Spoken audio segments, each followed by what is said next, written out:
Hello and welcome to KSG news for aspirants. मैं हूं गौरव राजगुप्ता, लेकर आया हूं आपके लिए देश और दुनिया के important current affairs short, crisp और कंसाइज तरीके से। शुरुआत करेंगे बुलेटिन की हेल्थ की एक खबर के साथ। निमोनिया जैसी जानलेवा बीमारियों से लड़ने के लिए देश में स्वदेशी रूप से विकसित टीका लॉन्च किया गया है। सीरम इंस्टीट्यूट ऑफ इंडिया ने इस टीके को विकसित किया है और केंद्रीय स्वास्थ्य मंत्री डॉक्टर हर्षवर्धन ने इसे लॉन्च किया। निमोनिया और दूसरी खतरनाक बीमारियों को मात देने के लिए देश में पहली बार स्वदेशी वैक्सीन लॉन्च की गई है।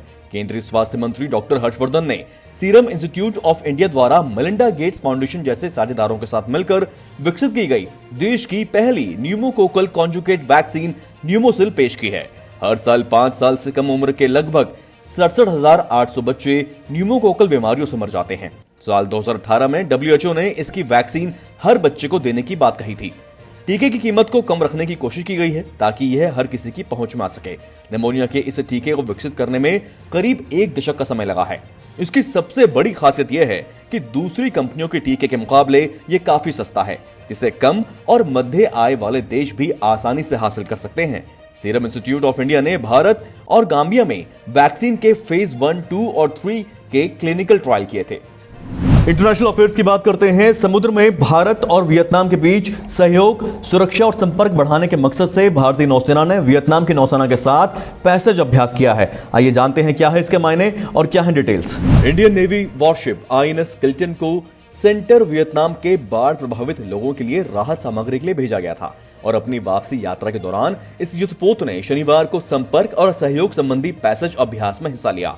यह अभ्यास ऐसे समय किया गया है जब चीन वैश्विक चिंताओं और आलोचनाओं के बीच दक्षिण चीन सागर में अपनी सैन्य गतिविधियों को विस्तार दे रहा है। भारतीय नौसेना ने रविवार को ट्वीट किया कि भारतीय नौसेना और वियतनामी नौसेना के बीच 26 दिसंबर को पैसेज अभ्यास किया गया। इससे समुद्री आदान प्रदान और एकजुटता को और मजबूती दी गई। मध्य वियतनाम के बाढ़ प्रभावित लोगों के लिए करीब 15 टन राहत सामग्री के साथ INS किल्टन गत बृहस्पतिवार को हो ची मिन्ह सिटी के नाहरांग बंदरगाह पहुंचा था। इस साल अक्टूबर-नवंबर में इस क्षेत्र में बाढ़ के कारण मध्य वियतनाम में 230 से ज्यादा लोगों की मौत हो गई थी। वियतनाम दक्षिण पूर्व एशियाई देशों के संगठन आसियान का एक महत्वपूर्ण देश है, जिसका दक्षिण चीन सागर क्षेत्र में चीन के साथ क्षेत्रीय विवाद है। भारत की दक्षिण चीन सागर में वियतनामी जल में तेल की खोज परियोजनाएं चल रही हैं। चीन दक्षिण चीन सागर हाइड्रोकार्बन के विशाल स्रोत पर संप्रभुता का दावा करता है। हालांकि वियतनाम, फिलीपींस और ब्रुनोई सहित कई आसियान सदस्य देशों ने काउंटर दावे किए हैं। आइए रुक करते हैं अगली खबर का। इस खबर में हम भारत और अमेरिका के रिश्तों पर भी बात करेंगे।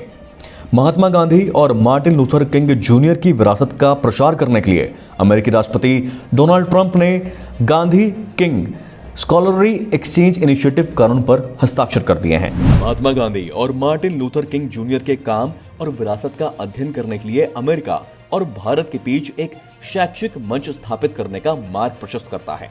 The new law authorizes $1 million a year through fiscal 2025 for the Gandhi King Scholarly Exchange Initiative. It is also authorizes $2 million for just financial year 2021 for the Gandhi King Global Academy and $30 million for 2021 for the US India Gandhi King Development Foundation.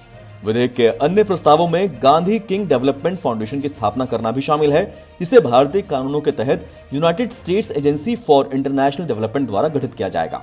ये foundation America और भारत की सरकारों द्वारा गठित एक परिषद होगी जो स्वास्थ्य, प्रदूषण और जलवायु परिवर्तन, शिक्षा, महिला सशक्तिकरण के क्षेत्रों में गैर सरकारी संगठनों को अनुदान मुहैया करवाएगी।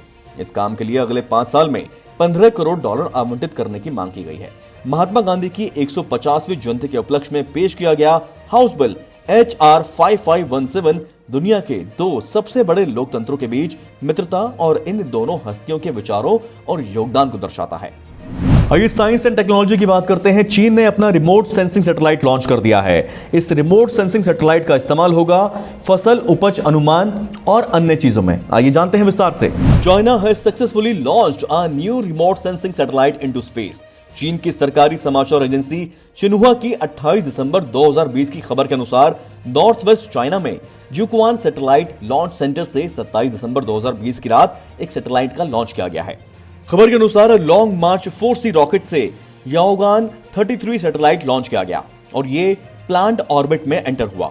It was the 357th flight mission of the Long March Carrier rocket series. The mission also sent a micro and nanotechnology experiment satellite into orbit. The two satellites will be used for scientific experiments, land resource survey, crop yield estimation, and disaster prevention and reduction.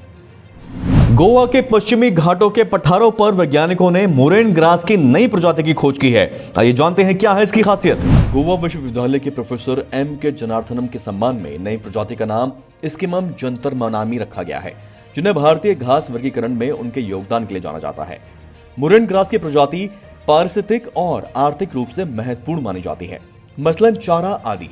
इन प्रजातियों ने जटिल परिस्थितियों, कम पोषक तत्व की उपलब्धता और हर monsoon में खिलने के लिए अनुकूलित किया है। गोवा के भगवान महावीर नेशनल पार्क के बाहरी हिस्से में लेटराइट सरफेस से एकत्र किए गए नमूनों के गहन रूप से अध्ययन के बाद जीनस इस्किमम से संबंधित नई प्रजातियों की पहचान की गई है। वैश्विक स्तर पर 85 प्रजातियां इस्किमम से जानी जाती हैं, जिनमें से 61 प्रजातियां विशेष रूप से भारत में पाई जाती हैं। पश्चिमी घाट में जीनस की 40 प्रजातियां हैं। अगली खबर की बात करते हैं। दिल्ली मेट्रो में अब NCMC से भुगतान। जाने क्या है नेशनल कॉमन मोबिलिटी कार्ड। प्रधानमंत्री नरेंद्र मोदी ने दिल्ली मेट्रो की मजेंटा लाइन पर भारत की पहली ड्राइवरलेस मेट्रो ट्रेन की शुरुआत की। साथ ही प्रधानमंत्री ने नेशनल कॉमन मोबिलिटी कार्ड, जिसे शॉर्ट में NCMC भी कहा जा रहा है, इसकी शुरुआत कर दी है, जिसे पिछले साल अहमदाबाद में भी शुरू किया गया था। NCMC के जरिए यात्री मेट्रो ट्रेन सहित एयरपोर्ट या बसों के किराए का भुगतान भी कर पाएंगे। ये कार्ड पूरे देश में मान्य होगा। आप इस कार्ड से टोल पार्किंग का शुल्क भी जमा कर सकते हैं।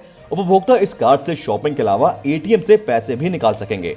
नेशनल कॉमन मोबिलिटी कार्ड की सेवा शुरू करते ही यात्रियों की स्मार्ट कार्ड या टोकन लेने की जरूरत नहीं पड़ेगी, बल्कि वो रुपे डेबिट कार्ड से ही सफर कर सकेंगे। यात्री जैसे ही कार्ड पंच करेंगे, उनके अकाउंट से पैसा कट जाएगा। ये सुविधा 2022 तक पूरे दिल्ली मेट्रो नेटवर्क पर उपलब्ध हो जाएगी। NCMC is an automatic fare collection system. It will turn smartphones into an interoperable transport card that commuters can use eventually to pay for metro, bus and suburban railway services. National medicinal plant board ने औषधीय पौधों के लिए सहायता संघ की शुरुआत की है। आइए जानते हैं क्या है इस खबर के मायने। आयुष मंत्रालय के नेशनल मेडिसिनल प्लांट्स बोर्ड यानी NMPB ने औषधीय पौधों की सप्लाई चेन और वैल्यू चेन के लिए हितधारकों के बीच संपर्क बनाने की आवश्यकता जताई है। NMPB सहायता संघ गुणवत्ता वाली रोपण सामग्री, अनुसंधान और विकास, खेती, औषधीय पौधों के व्यापार, बाजार से संबंधित कार्य करने आदि पर बातचीत और विचार विमर्श करेगा। किसानों और निर्माताओं के बीच उत्कृष्ट संबंध स्थापित करने के लिए सीड टू शेल्फ दृष्टिकोण की शुरुआत की जा रही है, जिसके अंतर्गत क्वालिटी प्लांटिंग मटेरियल्स, जिसे शॉर्ट में कहते हैं QPM, good agricultural practices GAP, good post harvest practices से संबंधित पहलुओं पर ध्यान केंद्रित किया जाएगा। NMPB सहायता संघ के पहले चरण में औषधीय पौधों की प्रस्तावित प्रजातियां हैं अश्वगंधा, पिपली, आंवला, गुग्गुल और शतावरी। मौसम विभाग ने कड़ाके की ठंड में शराब पीने से बचने की सलाह दी है और हाइपोथर्मिया के खतरे से आगाह किया है। आइए जानते हैं क्यों दी है ऐसी सलाह और क्या है हाइपोथर्मिया का खतरा। भारतीय मौसम विज्ञान विभाग का कहना है कि अगले कुछ दिन में राजधानी दिल्ली और उत्तर भारत के इलाकों में कड़ाके की ठंड पड़ने वाली है। ऐसे में घर में बैठे बैठे या नए साल की पार्टी में शराब पीना बहुत नुकसानदायक हो सकता है। प्रभाव आधारित अपनी ताजा सलाह में मौसम विभाग ने कहा है कि 28 दिसंबर से पंजाब, हरियाणा, दिल्ली, उत्तर प्रदेश और उत्तरी राजस्थान में भयंकर शीतलहर चलने का अनुमान है।